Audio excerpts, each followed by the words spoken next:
truth has nothing to do with the number of people who are convinced of it.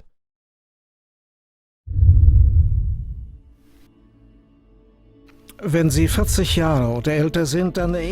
you are 40 years or older, you may remember January 28, 1986.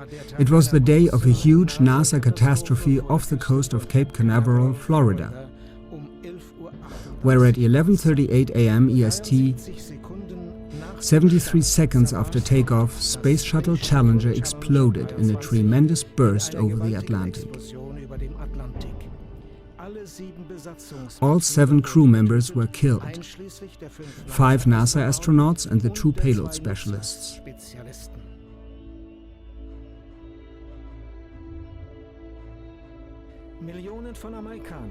Millions of Americans, 17% of the total population, were watching the launch live on TV due to payload specialist Christa McAuliffe, the first teacher in space.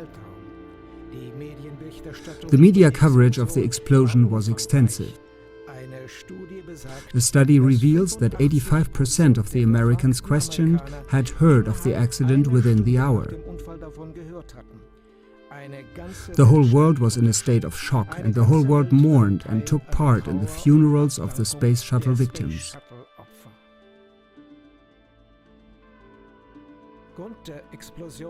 The failure of an O-ring gasket of the right-hand side solid fuel booster was the cause of the explosion.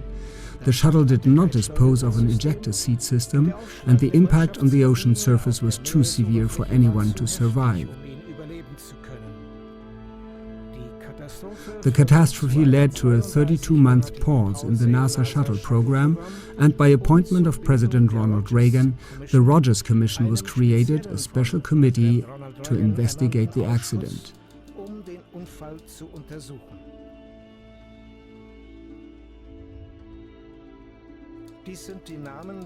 These are the names of the 7 crew members of the Challenger. First, Francis Richard Scobee, Commander.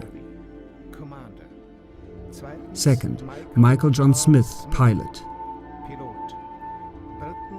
Third, Ronald McNair, Mission Specialist.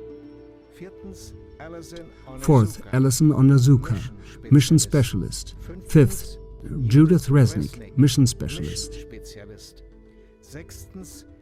Sixth, Gregory Jarvis, Payload Specialist. Seventh, Christa McAuliffe, Payload Specialist. And now, the unbelievable. A well-known proverb says, if something looks like a duck, sounds like a duck, and behaves like a duck, then it probably is a duck. For a second time, this matter leaves the world breathless. Though this latest shock even surpasses the one 30 years ago. At least 6 of the 7 Challenger crew members are supposed to be alive still. 4 of them even with the same name. Here is the evidence to review. First, Francis Richard Scobee, commander of the Space Shuttle Challenger.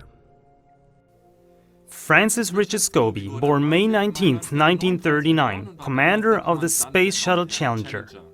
Exactly 30 years after the Challenger crashed, he was spotted as a CEO of Cows and Trees, which was, and today still is, a marketing advertising agency in Chicago.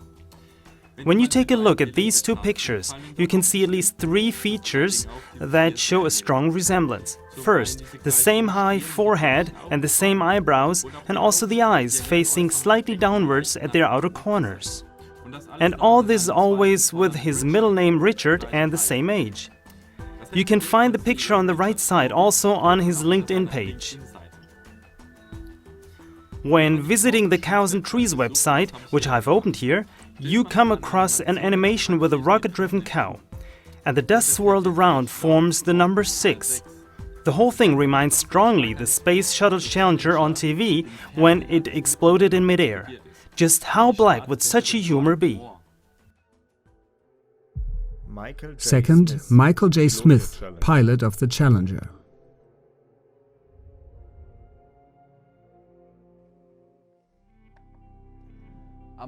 Born on the 13th of April 1945, pilot of the Challenger. Michael J. Smith, 41 years old when he lost his life 30 years ago because of the explosion. The man on the picture to the right also bears the name Michael John Smith, and he's exactly 30 years older now. The resemblance with the astronaut Michael John Smith is striking. The same horizontal eyebrows, the same grey-blue eyes, the same vertical indentation on the tip of his nose.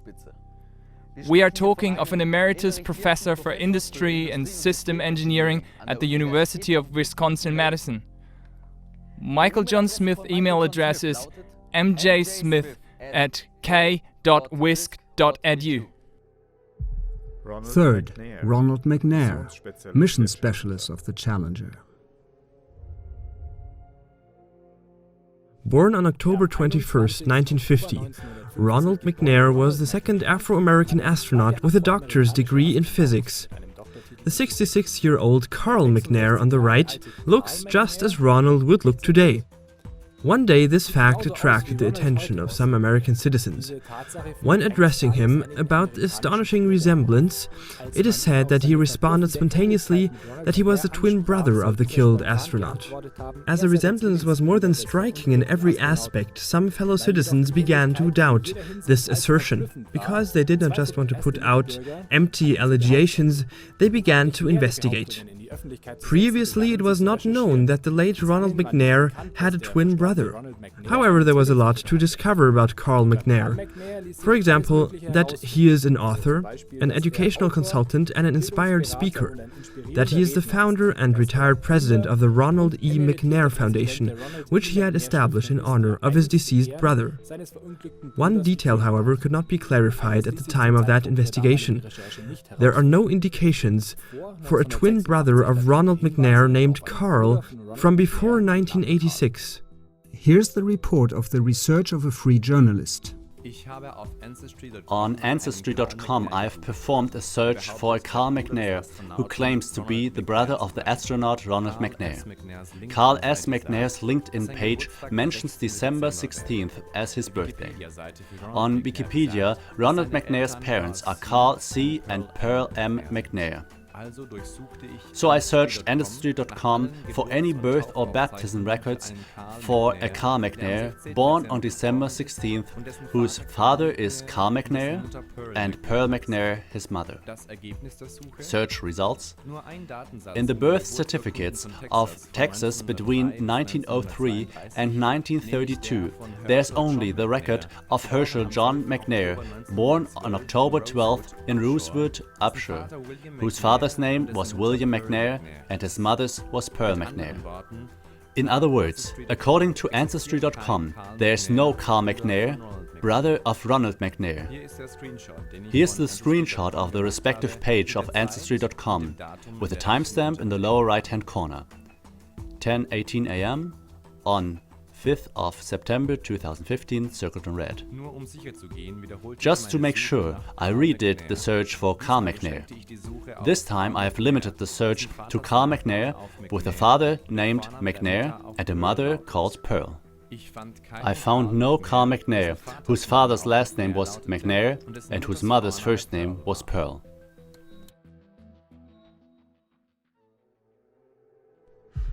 Fourth, Ellison Onizuka, mission specialist of the Challenger.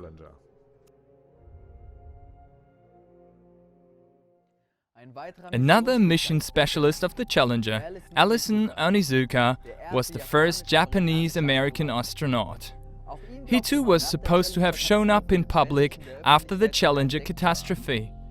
When asked how on earth he could still be alive, he supposedly defended himself pretending to be Claude, the twin brother of the deceased astronaut Ellison Onizuka.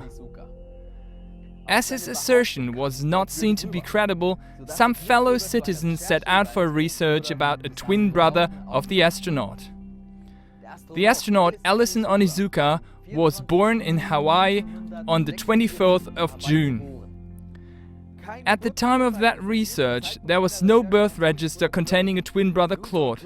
Claude allegedly claimed to be the younger brother of Ellison Onizuka. If Ellison was still alive today, he would look exactly like his younger brother Claude on this picture. The same eyebrows, same eyes, same crow's feet wrinkles, same nose, even the same hair parting. Claude Onizuka is a board member of the Department of Liquor Control, County of Hawaii, Hilo, Hawaii. Resulting from another more extensive research by an eyewitness. I also asked Ancestry.com to search for the birth records of a Claude Onizuka, the alleged brother of the astronaut Ellison Onizuka. According to Wikipedia's entry on Ellison Onizuka, his father was the late lamented Masamitsu Onizuka. His mother is Mitsu Onizuka. Result of the search? Your search for Claude Onizuka returned 0 good matches. Here's the screenshot of the birth register.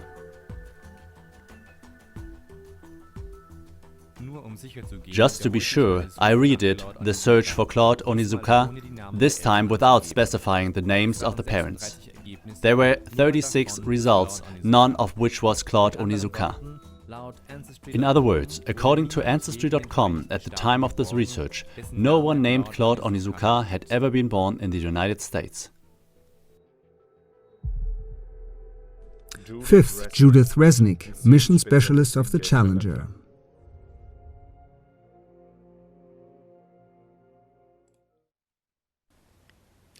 Judith Arlene Resnik, born on April 5, 1949. What of importance can be said about her? With a PhD in electrical engineering, she was a mission specialist of the Challenger. She was the second female American astronaut and the first Jewish American astronaut to fly in space. And now comes the interesting part. At Yale Law School, there is a chair held by a professor named Judith Resnik. The same name, this may occasionally happen. However, not only is it remarkable that now she is exactly 30 years older than the astronaut Judith Resnik when she was killed. She has exactly the same name, the same appearance, and the same voice as the deceased astronaut. And what is she doing at the Yale Law School? She's a professor of law for the Arthur Lehman program. Now, let's return to compare the pictures. Like the astronaut Judith Resnik, this professor has dark, curly hair, dark eyes, the same shaped eyebrow, and the same lines on both sides of the face extending up from the jaw. What else can we see? Their mouth, the way they look, and their gestures are exactly the same. Here is another picture to compare. Look here at her mouth. The upper lip of both Judith Resniks form a slight peak when they speak. Do you see this? And is all this at random or coincidental? Hereinafter, 2 elaborate investigations are presented about Judith Resnik as witness reports.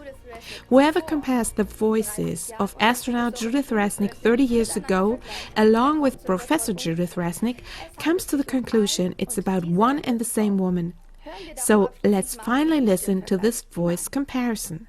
Judith Resnik before and after 30 years. Well, I too am glad to be here one more time, and I am hoping that the affliction that Steve Hawley had from the 41D mission specialist of the delays hasn't rubbed off on me. And there were fewer than 40 federal judges around the United States, and they didn't need a building of their own. They were tucked into facilities like this. And of course, what the U.S. government did was this was a form of tax, and Marine hospitals, health care. And I think the guys behind me are hoping that it hasn't also. Otherwise, they might throw me. Of course, is the Civil War, and with the Civil War and the North conquest of the South. Otherwise, they might throw me off the flight. The U.S. federal government owned about, and I will now introduce about 50 buildings Onizuka, around the entire hoping that it has, United they might States. Throw me and off none the flight. Are all these inconsistencies pure coincidences, or is it about a worldwide deception of enormous proportions? One must not mistake the majority for the truth.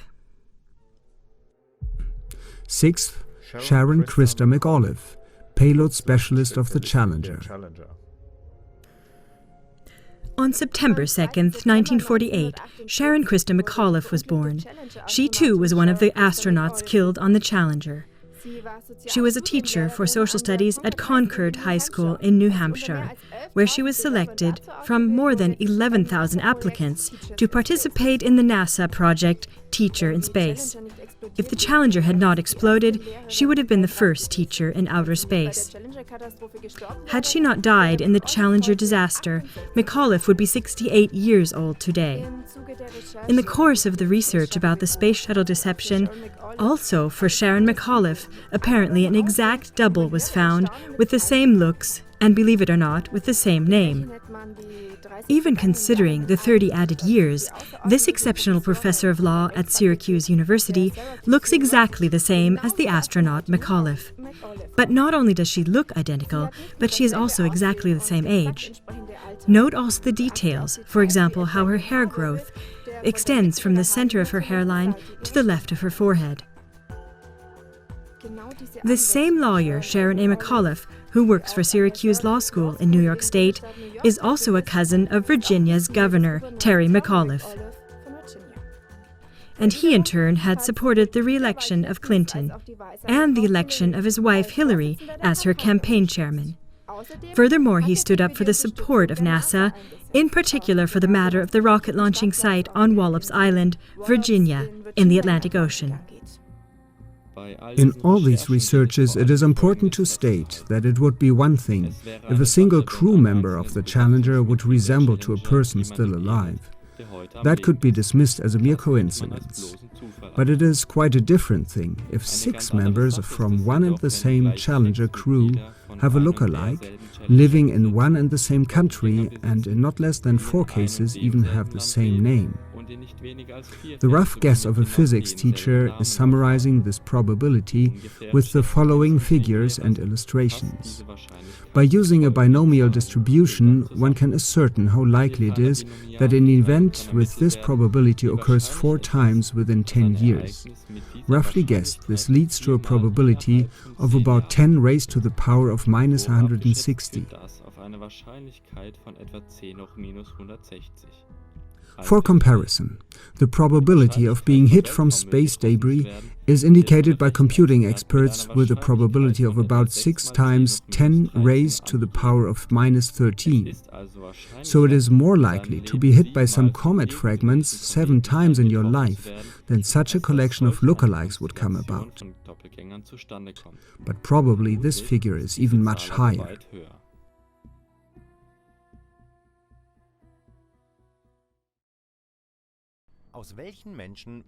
What kind of people would the NASA be composed of if they are able to lie deliberately and to bluff a whole world for more than 30 years?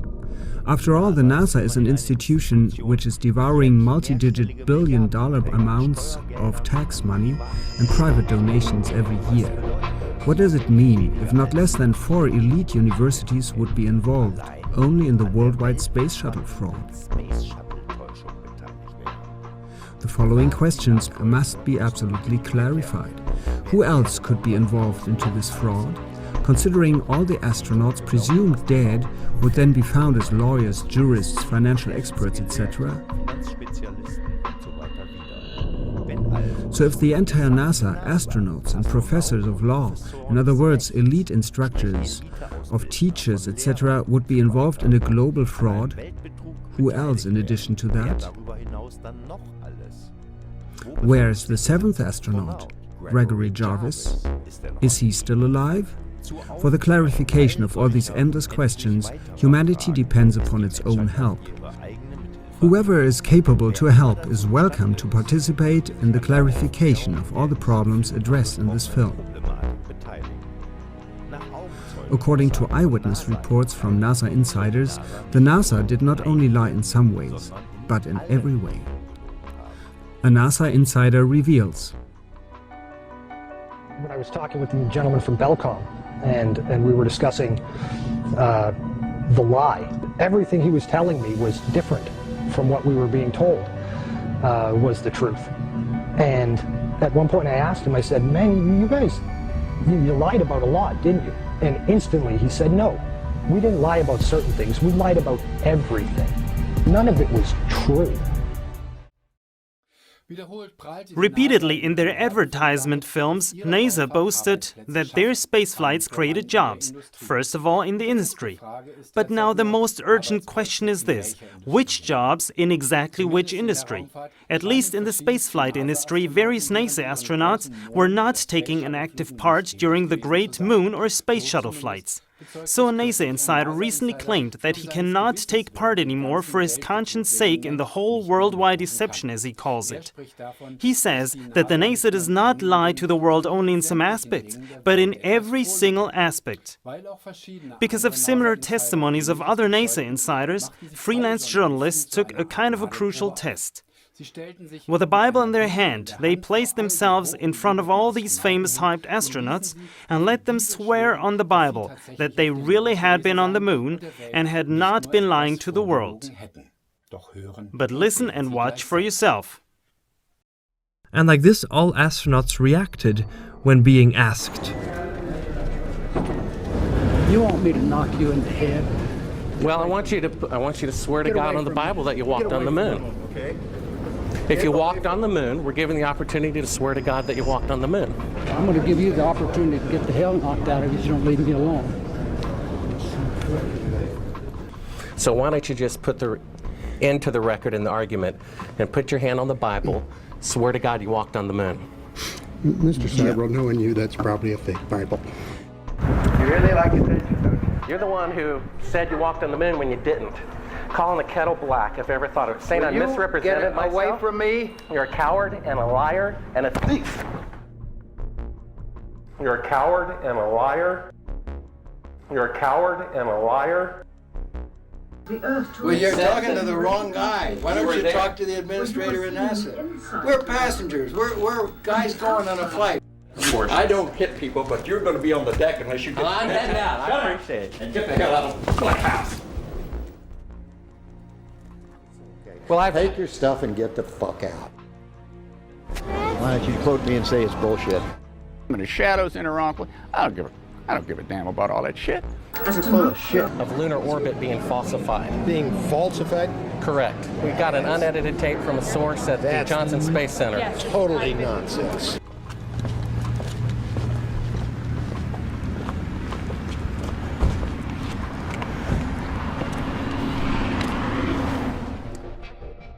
Mr. Seibel, you do not deserve answers. If you show this publicly, you're open for a lawsuit. Okay? All these reactions also endorse the suspicion that there seems to be something really fishy in the whole of NASA operations. Where were all these astronauts staying during their famed space missions? And what are the objectives pursued? Were they only on vacation at the expense of taxpayers and investors? Probably not. But which are the imaginings all these people are realizing during their world-famous moon and space flights when they are not on board of a rocket? Therefore, the world public would have to ask the following questions. How many pictures taken by NASA are actually real? Which of the pictures are faked? Is the entire scientific worldview incorrect? Which branches of science are lying as well? Where went all those trillions of dollars of donations and tax money if it was not used for the pretended purpose?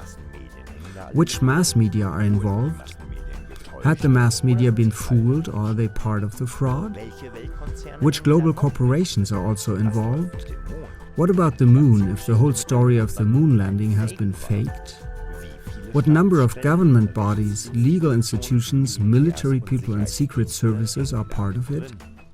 How many universities, faculties, law schools, economic sectors and so on are involved? Klagemauer TV thanks you in advance for all relevant information.